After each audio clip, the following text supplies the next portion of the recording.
I never thought about money in my life.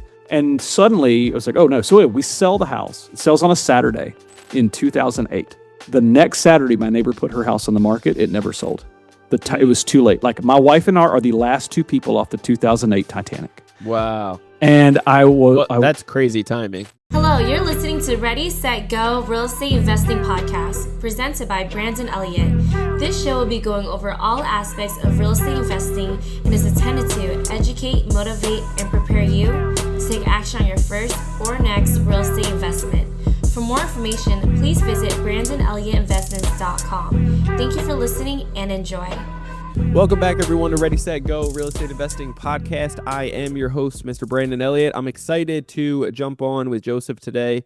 Based over in Atlanta, Georgia, started real estate investing in 2013. Just came out with the best-selling author book this year in April for How to Get Rich in American History. I'm excited to pull that apart and hear more about it. You started off with house hacking. You've done the $0 down stuff. You got one of your properties raided by the FBI. I'm excited to hear about that. I really am. Let's teach people what not to do. Let's not do that is what I would probably lean into. But you've been able to retire just a few years ago, 45 years old, over 40 parcels, bunch of units and so forth. And you've experienced a bunch of life when it comes down to real estate, had the learning experience of being over leveraged at some point, and really so much more. So I just want to know, number one, for the listeners, for myself, for anybody out there that doesn't know who you are, where you're from, your background, do you mind just giving the audience like a 30,000 foot view of who you are? Sure. My name is Joseph Moore. I am an academic and a historian and should have no business telling anybody about how to get rich, except for the fact that I accidentally did it. And I did that by studying the past, right? So I'm a historian. Now, the story for me is I'm a historian. I'm getting a PhD. It's 2005. So I've lived through a lot of real estate cycles. And it's 2005, and everybody said the same thing. Renting is throwing your money away. And that was the universal advice back then. Now, I just nodded my head. And I am a graduate student. My wife is a graduate student. We are living on borrowed money. We're living on student loans. And they let us use the borrowed income to qualify to borrow the mortgage for a house. And we buy this house in 2005. In 2008, a friend at church offered like a personal finance class. We went and I realized, oh my gosh, who gave us a mortgage? I had to sit there and do a budget and realize we had no business. I never thought about money in my life. And suddenly I was like, oh no. So we sell the house. It sells on a Saturday in 2008. The next Saturday, my neighbor put her house on the market. It never sold. It was too late. My wife and I are the last two people off the 2008 Titanic. Wow. And that's crazy timing. That's crazy. It was literally the week that everything imploded in the economy. Did you make money off of that deal? We made $2,800. Hey, it's better than losing your shirt, my friend. Come on. But by 1 week, I would have lost everything, right? Everything. Yeah. And so I looked around and I thought, okay, I'm a historian. And I want to know, what were Americans told to do with their money? How has it changed? Did it work? And so I started for 10 years. I started researching that. What were people told to do? How has it changed? What has always stood the test of time? What doesn't? What do we think is old that's new? Then I would try out everything. So everything I found people then doing, I would try now to see if it still worked.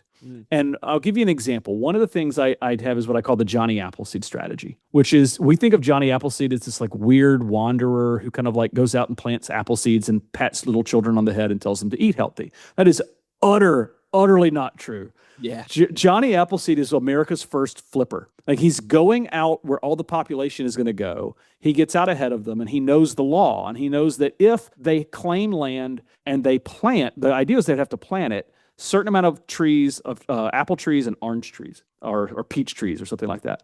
And the idea was, it's going to take years for that to grow and blossom till you can show the fruit, and then you can actually claim the land. So he goes ahead, he gets the land, he plants the trees. Years later, people show up, and he's like, I can give you this land, and you don't have to wait years.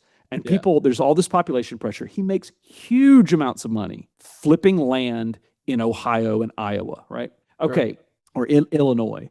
And so that's that Johnny Appleseed strategy of go where the population pressure is pushing, find something that needs to be fixed up and wait for the other people to show up who want it. And I've done that over and over and over again. And that was actually our first, it was like a live-in flip idea, right? And so we went and lived in a flip in 2013, back when like house prices were, people were scared of real estate by then. So this is your first real estate. The very first one was like a live-in flip. Like we were going to go in and like 2013, right around 2012, 2013, somewhere in there. Yeah. Okay. And we bought it, made it super nice, and then just waited. And sure enough, within a couple of years, two things. One, it's tax-free money, right? Sure. Because now it's no longer personal income.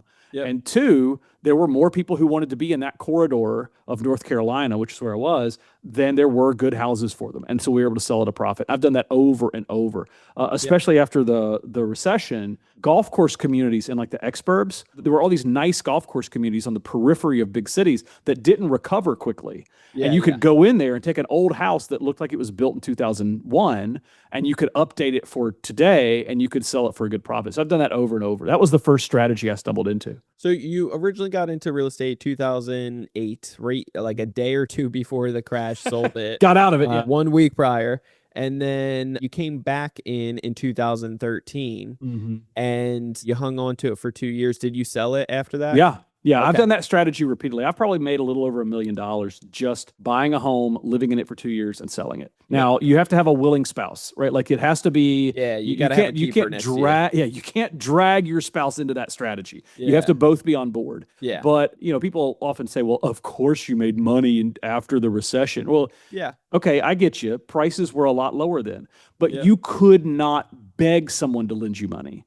Like finding a lender was so hard back then. And so that really became the trick, is could I learn how to get people to lend the money on the deals? And once I got good at that, I was able to expand it into rental properties. Yeah, gotcha. So talk to me in the very humble beginnings. Like you talked about North Carolina, and then you're in Atlanta, Georgia now. Like where are you from originally, and why even real estate? Like why'd you go down that road? Yeah, so I think why real estate is because it's one of the great lessons of history that real estate, in certain moments, not always, by the way, not always, but in certain moments of American history, is one of the greatest wealth building tools. Yeah. And you have to know when. And I was able to know, because I knew history, to know and kind of stumble into like, oh no, this is a moment in time that you need to monetize. We're in a housing shortage, and you kind of have to decide what part of it you want to be on, what side of that shortage you want to be on. My background is that I come from absolutely no money. I used to live in a mobile home with a rotted out floorboard. Yeah. So I didn't have money, didn't come from money, wasn't pursuing money. But when I went into academia, which I like to joke, like we don't get paid in money, we get paid in prestige. Here's $50,000 a year, but we'll also pay you to go, we'll have people sit down and make them listen to you when you talk. Yeah. And so I kind of was an academic who didn't care that I wasn't making a lot of money, because nobody I knew had ever made a lot of money. Sure. And so when I started researching the history of financial advice, at first I did these experiments as a joke, like this, let me try it out. Honestly, if I'm being honest, I was kind of a lefty humanities professor who was like preaching that the American dream was dead, because that's what a lot of us believe in my profession. And the longer I did the research, the more I was like, actually, I think the American dream has been much more real than we think, and it's still alive today. Yeah. And as I started experimenting with it, I was increasingly proving myself wrong, that like, oh, wow, the American dream is alive and well. It's crazy to even just think about, like, I think once you're born here, we get very entitled with it, and we can come up, especially in our small circle, you can say, well, nobody else around me has any money.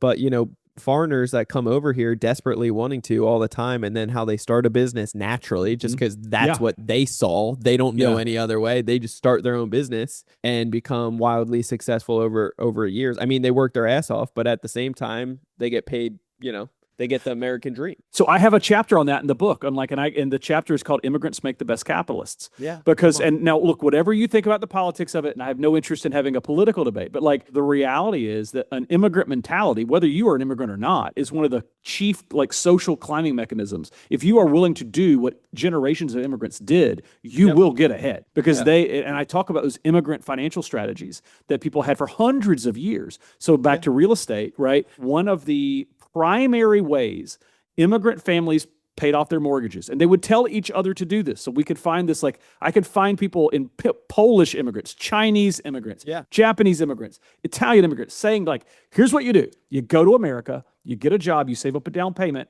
because by the way, they were in a housing shortage too. In the 1870s, the 1890s, 1940s. And they were saying, okay, go buy a house with a down payment and then immediately turn around and rent out every room in that house. Yeah. So it's what we call house hacking. They called it taking on a boarder. I have a discussion on this in the book. This was the primary way to get your mortgage paid down for most of American history. Yep. And people were proud of it, right? And it fell by the wayside. There's some reasons for that, but it was very common. So like one of the things I did, bless my wife, is I had a house that like rented out all the rooms for a few months to experiment. I was like, what is it like to actually house hack to try to pay off your mortgage, right? And so believe it or not, the younger you are, by the way, the better that strategy works. Like if you're willing to do it and start young, 100%. like go ahead and do it now. You know what's funny too? Like I did house hacking when I was still renting. And it's not really like you're not getting the most maximum benefits from it, but you can rent out all these other rooms and be the person in charge, collecting money and still paying the least amount while you get the best room and and you're just responsible for it. Now, when you own the home, it's that much more better because at the end of the day, you're actually paying towards equity instead of somebody else's mortgage. Right. No, but that strategy is, it's like so old. You'd be shocked how long ago I could find people realizing like, I'm just going to rent out these rooms. Yeah. Yeah. And so, it worked then, it still works now. And it is a very immigrant mentality, but it wasn't just immigrants. Yeah. But it still works today. Nice. So the next couple properties that you jumped into, because you kept on doing that basically, were you getting residential multifamily, like duplex, triplex, fourplex, easy financing? So I sat my wife down. I was like, okay, I think we're getting good at this real estate thing. Yeah, yeah. It helped that I was coming up on my 40th birthday. And I was like, and she was like, okay, it's your 40th birthday. What do you want? And I was like, anything I want? She's like, anything. And I was thinking, I want a fourplex, baby. Most husbands would have gone a very different direction at this moment. And I was like, okay, I want a family budget summit to talk about buying rental real estate. And so like we send the kids away. I sit down and have this conversation. And basically I was like, I think I can do this. I really feel like I've figured this out. And I figured out the lending part of it. And the properties are, and I knew like the prices were going to come back at this point. Like it was becoming clear. Yeah. So I go off and I bought a 3-bedroom house. But while I was on that trip, I stumbled into a 4-plex deal and I bought that too. And I came back and she was like, I said you could buy one, and you bought 5 units. I was like, well, it was a good deal. Yeah. But the house was an old 3-bedroom house. It needed a little bit of updating. I thought, this is so awesome. Like I bought it for cheap. I renovated it for pretty cheap. I'm like, I rent it out and I get a call from and I'm managing all this myself. I get a call from a lady. She is dropped manna from heaven for our tenant. Mm-hmm. She already owns a house on the other side of the city. She needs this for work because she's taken it. She got transferred for a new office, but she kind of wants to learn the area for a year. She's going to rent out her house. Would it be okay? I'm like, oh, you're perfect. She qualifies. She makes all the money you could ever dream of. Like, this is great. And we never see her again. Really? Because the red flag that I should have had, and I didn't know to have, was that she worked in a temp agency, like managing it, which, because there's lithium mines in North Carolina, is code for illegal human trafficking. So she was renting the house for all the illegal immigrants that she was temp agencying out to the lithium mines in North Carolina. These poor guys are from Caribbean immigrants who are, and I kid you not, there were over 20-something men in a 3-bedroom house, like 3 or 4 door room, people sleeping in the living room. And we suddenly realized, like, I think we have human traffickers. Wow. And so we went to the police and they said, look, and then the next thing I know, I'm on a conference call with the FBI and they're like, look, you can evict them. We can't stop you. But would you please be willing to let us sit on that house and track it? And so for months, the FBI staked out the house and like would track the vans coming to get these guys to work. And there were all these other houses in this network and they tracked them all down. And so in retrospect, I'm really glad that I did that. However, they destroyed that house. And so the people or the cops? Well, the people, because I mean, they didn't care. Yeah. I mean, it was like, and it was like rotating groups. It was like 20 guys at night and 20 guys during the day. It's like 40 something total people. Yeah. You can't do that to a 3-bedroom house. A lot of dudes. Yeah. And so all this to say, they finally raided the house and all that kind of stuff. But I was like, this is where I started. Like my first ever rental property starts there. And what I should have done was thought, well, I'm not equipped for this. I should stop. But instead I thought, well, it won't get worse. Yeah, it gets worse At than that this. point, like, let's see what happens, you know? Yeah. And so the fourplex. What year was this? Oh gosh, I want to say like the 20 teens, so like 15, 16, 17, somewhere in there, middle of the 20 teens. I have to go back and look at the records. But then the fourplex, it was the first two units were great. The third one was okay. The fourth had a hoarder in it. And I thought, well, this is no big deal. I'll just talk to Did them. it come with the tenants already? Yeah, it came with the tenants in place, which I was a novice. I didn't realize what that meant. Right. Yeah. I had never bought with a tenant in place before. And I thought, well, that's great. People are already paying the bills. Sure. And what I didn't know was that the hoarder not only was a hoarder and therefore had rats infesting their unit, which they were causing, and then were getting into the other units, but they refused to leave and the guy couldn't make them leave. I didn't know that. So when I politely asked them, they pulled a shotgun on me. Yeah. And I turned and leapt off the stairs to try to get to my car. And I'll never forget that instead of thinking about my life's about to end, or I love my wife, or I'm going to miss my kids, all I thought was the Leonard Skinner song, give me 3 steps, mister. Like, that's literally what I leapt off the stairs and I thought, give me 3 steps. If I can get to the car, I can make it in 3 steps. Did he pop a shell? He did Or not, just- thank God. I had a shotgun from a tenant pulled on me once before too, which was awesome. He was all drugged out from huffing cans of something over in Ohio. Good times. Oh my gosh. Finding Yeah, the hood. Yeah, like there's certain things like once you could say you've done, you are a real estate veteran now, right? Like, nobody could call you a novice anymore. So I did that. So I fixed that up. I did fix up the FBI house and eventually sold those off and realized like really my gift was for finding properties that were below market value and finding somebody who would lend me the money. Like I could convince people to give me the money and I could find a way to negotiate the deal. And then I could bring those two things together. And if I held them for a few years, I'd made most of my money and I go do it again and do it again and do it again.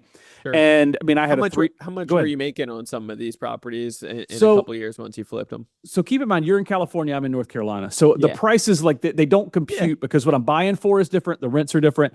So I mean, the market's going up regardless, which is great. So you're still making probably $100K or more per deal. Yeah. Oh no. These are less than that at first. Like I think my net profit on that FBI house ended up being about 50,000.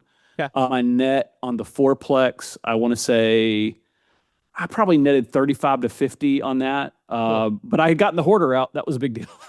But what's cool too is like when you started, like you're making $50,000 a year, right? Oh yeah. Just in the natural job. So when you make something like that off of a real estate transaction, you're like, for real? That's awesome. I remember I bought a 3-bedroom house with a collapsing foundation for $35,000. Yeah. Come on. Right. Like, and then we sat there and renovated it, me and the other guy. Like my dad was an electrician. Like I knew how to be around houses. That was the other advantage I had. And so, I had no problems showing up in, grungy clothes and getting in the crawl space. You're not scared of it. Right. And getting in the crawl space a bit, And so all that to say, the net on that one, I want to say I sold it for like 145,000, but I mean, I had maybe 50,000 into it. Like, so it was the first time in my life I'd seen $100,000 check. Like my life. I'm a grown man. I've never seen that. Yeah. And I remember being like, oh, this is working. know?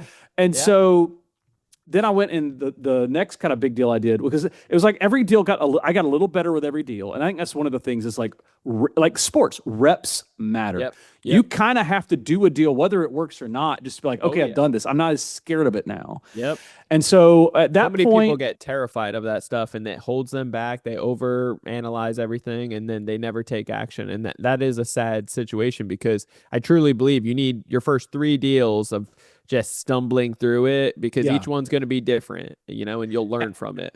And it's not even, I mean, it sounds crazy to say to someone on the front side of it. Yeah. But it's not even, as long as you can avoid losing a bunch of money. Sure. Then your upside will come eventually. And I'll give you a good example of that. But let me just kind of give one of my philosophies on real estate, which is that real estate is misunderstood. What you're really buying is an option.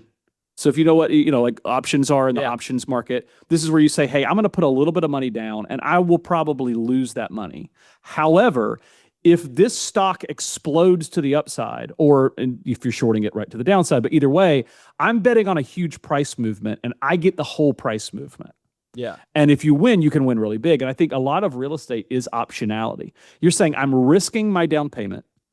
I'm willing to put in effort and elbow grease because if I can make this thing pop to the upside, I get the whole upside. Yeah. And that's one of the things that matters. So once you have a few reps in, once you get used to it, it's a lot easier to figure out where that upside is. So all that to say, I'm sitting in a coffee shop with a realtor who is in this, this metro I'm in. And another realtor comes in and he says, "Hey, how'd that deal go?" He's like, "Man, it fell through. I just don't think we can sell these things." I'm like, "Sell what things?" He's like, "There was a slumlord. He went under. He died basically. And none of his kids know how to handle these properties because he's basically been a slumlord for 40 years. So he's let these things fall into complete disrepair. Nobody wants them." I'm like, "I want them." And I bought half of a city street in a day, like 11 houses in a day, because like nobody else wanted them. But at this point, like I'm kind of fearless. Like I've faced shotguns. I've been with the FBI. Like how bad can it be? And I got an insane deal on them. How much did you get that block for? Let me think about it. I want to say I purchased all 11 for like $360. Okay. $360,000 for 11 houses. Like you can't, like, can you wrap your mind around that? Right. Like it was in the mid 300s. And what I did was I immediately turned around and started selling like one-off a few of them, like fix it up, sell as quick as possible. Yeah. And before I knew it, like I was sitting on 7 houses and I had like 130,000 into it in the deal. Nice. And I can rent them all out. And so like I probably made net on that whole deal easily $500,000 and plus the rental income for a few years. So and those you are were the kind of you were getting people to lend you some money to do the renovations and the down payment, I guess, to get all that. Yeah. I was coordinating kind of the lending side of the purchase and then going out and getting a loan for the renovation. Now, it was some of those that $35,000 house was the first time I ever had to borrow money for like on draw, right? Where you get like draws for your renos. And so like it was just like, again, like experience. Like once I'd done it, oh, now I know how to do that. Now I can do it with 11 houses. Sure. And so, over again, the years when you've done all these different strategies, like what has been your bread and butter or like your favorite that you either fell in love with or that you would recommend to somebody getting started? Okay, so I would tell people, for one, get some reps in. And it's even better if you can partner with somebody where your money's not the money at risk and you can kind of figure out what it looks like from the inside. I will tell you that my bread and butter now is not my bread and butter then. Like I made huge margins off very little money. And so, I made $500,000, but I maybe, I didn't have that much money in those deals. Yeah. It's changed and everything. The market's evolved so much. So one of the things I do now, or the strategy I have buy and holds now, is I go into really good school districts and I kind of find the lower end properties in those school districts. And especially, I don't know how it is in California, but in the Southeast, city school districts generally outperform county school districts because the cities kind of opted out of the county system. And so they're locked into place. The lines don't change. They're not building a new high school. Like that school system is locked in. It's kind of ossified in place. And a lot of those city schools are some of the best school districts around. And so if you can buy like good entry-level properties in those school districts, the demand never goes away. Yeah. And especially as population pressures shift, right? Like there's always demand for really good school districts. Whereas where I started was out in the periphery. And I try to avoid a lot of that now just because those population pressures aren't there as much as they used to be. Yeah. Are you looking for job growth, population growth, something unique about the area? I look for, all the same things everybody else wants, right? A diversified, job. It's not so much job growth. It's like, is it all dependent on one industry? Because there are plenty, especially in the Southeast, there's lots of towns that depend on one industry that are barely there anymore. Like there's a town in South Carolina called Elgin because of the Elgin watch company that moved a factory there. And they were so excited they named the town after the brand. And then the brand shut down and basically got sold off to China for parts. And now the town of Elgin, South Carolina has almost no one who lives there. Right. So like, I don't want a town that needs one industry to thrive or they're not going to make it. So does it have a lot of different jobs and do they have really good schools? And if I can find that, I'm golden because all the other stuff kind of generally comes out in the wash. Sure. Like all the other metrics are going to be there if you've got high demand school districts and a diversified job infrastructure. Yeah, that makes sense.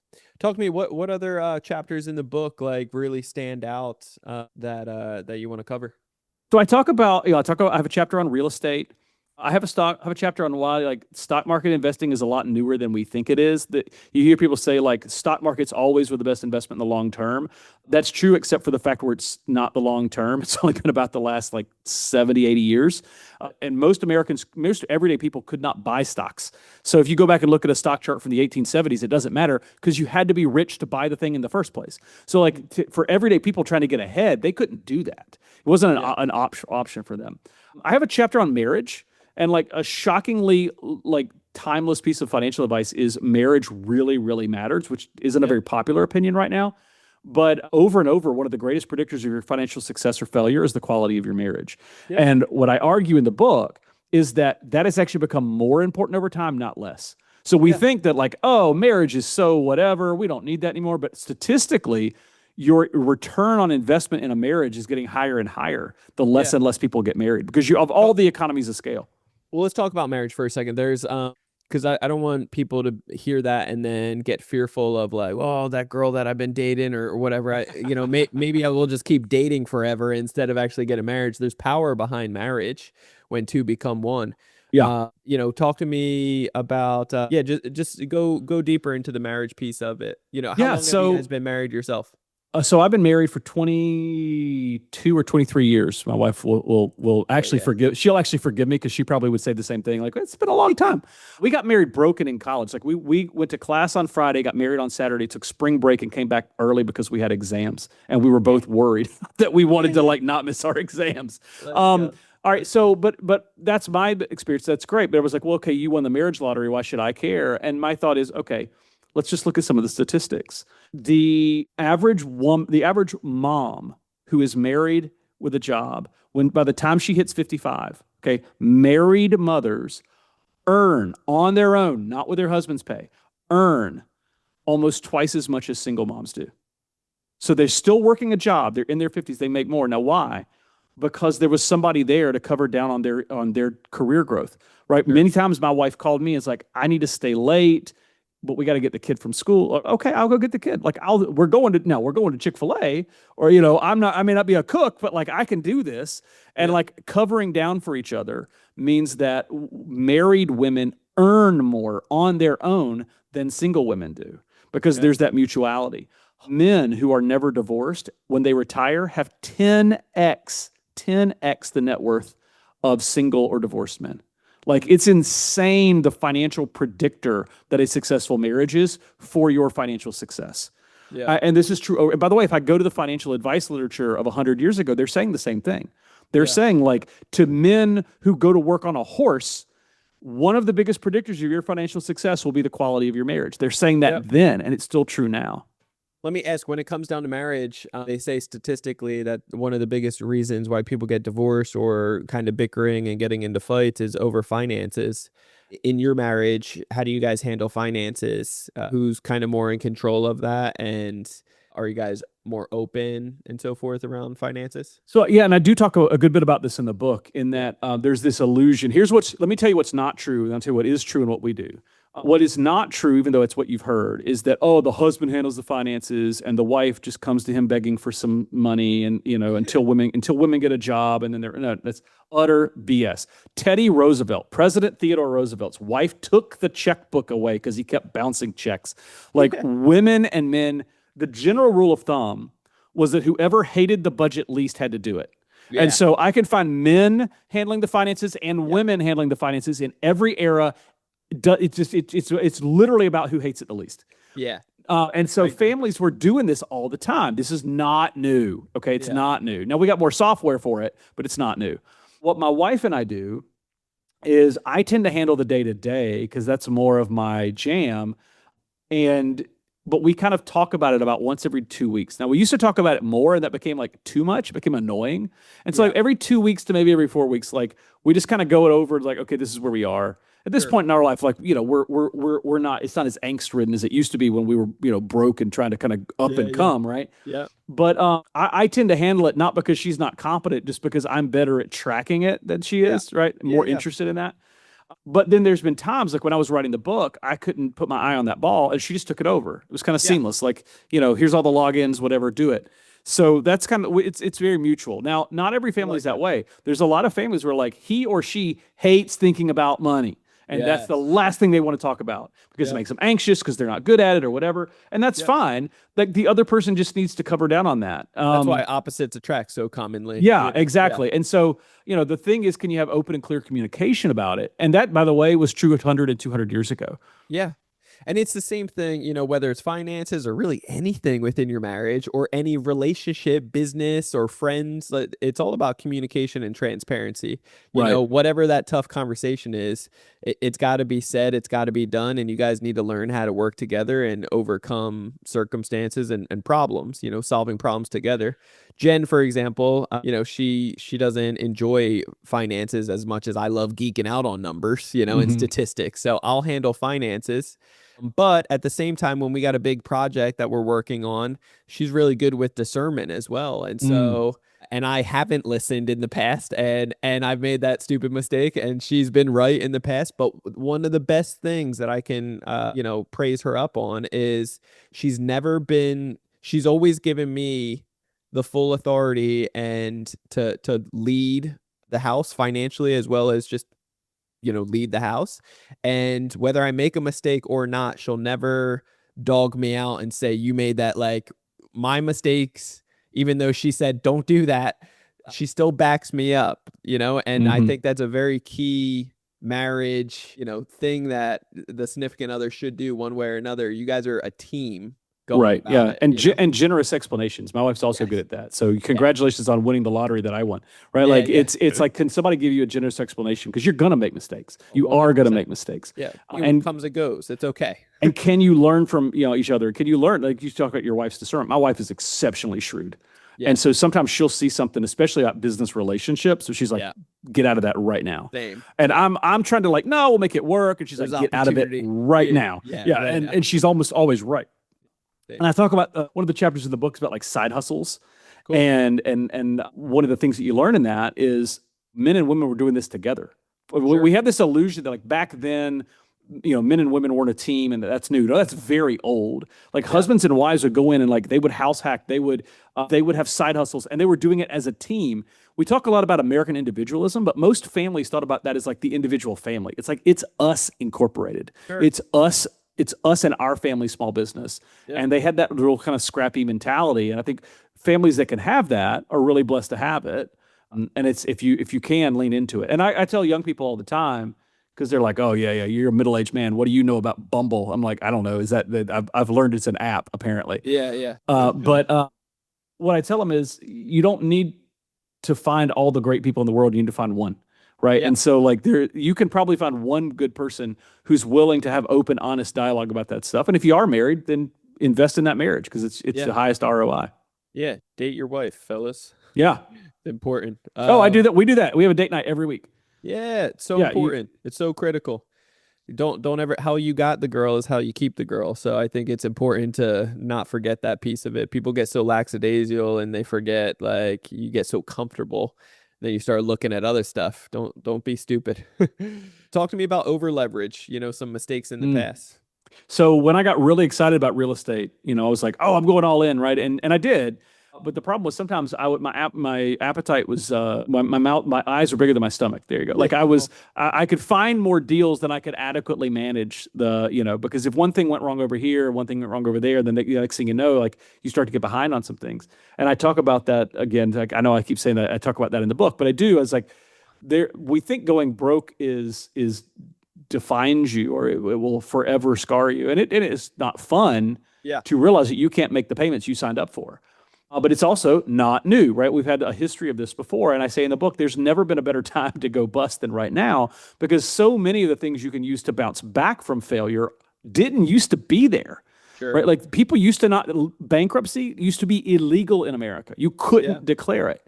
Not to say that you want to declare it, but you can bounce back from failure. And what we know is that about 40% of people back in the past and today who are given the chance to bounce back do and become financial success stories. So I was on the verge of like not being able to make my pay. I was like, oh my gosh, like this is going to end with me losing millions of dollars. And thankfully, I remember looking at that and going, instead of being stressed about it, I came to my wife and it was like, okay, we're a team. And I think I may have this player on the team may have messed up. And my wife looked at it. She's an incredibly shrewd businesswoman.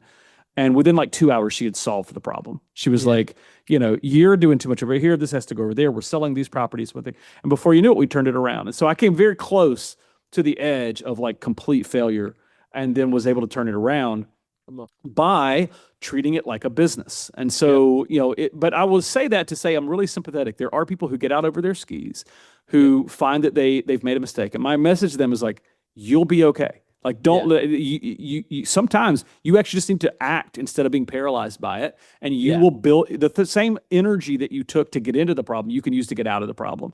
And so, and again, like history shows us, man, there's never been a better time to take the risk because you can't fall as far down and you can climb much higher, much faster. I love looking at extremely wealthy people, billionaires, and how at the end of the day, they look at it as just a number. You can't take what's up here, and the strategy, the connections, the resources, as long as your identity isn't in your dollars or your connections and how you're perceived, you can always bounce back. Money is money. It comes and it goes. I was talking to a coaching client the other day, a member of Credit Counsel Elite, and he's in 2 properties that cost him more than he makes. And I'm like, well, we're already making some mistakes here. What are we doing? Yeah.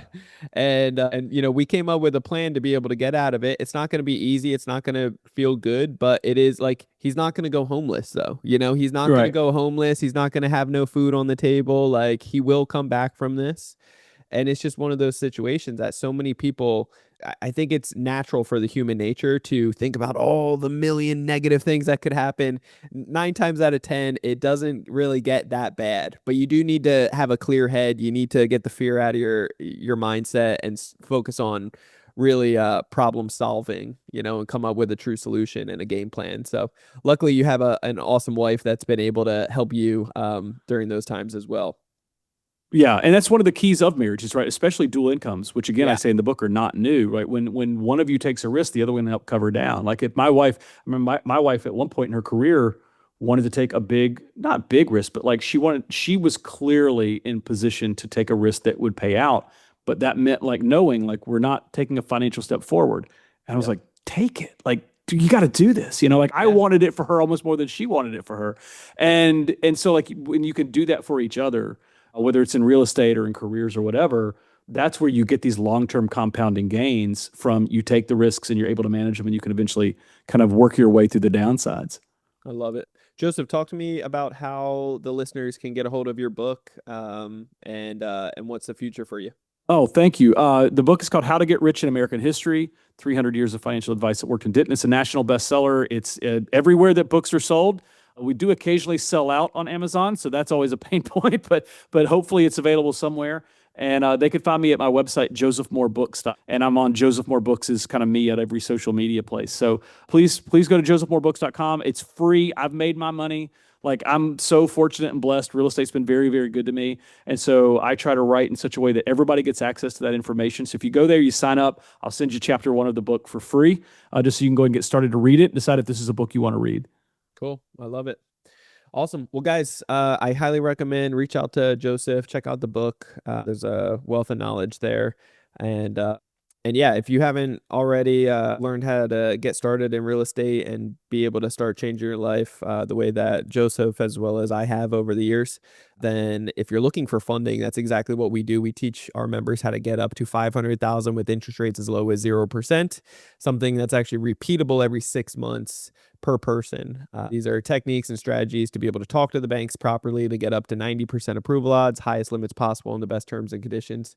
If you want to learn more about that, you can simply go to creditcounselelite.com. That is Credit Counsel. Also, check us out on social media. Make sure that you follow our business page. It's Credit Counsel Elite. You can DM me there as well, or on my personal page on Instagram. It's Brandon Elliott Investments.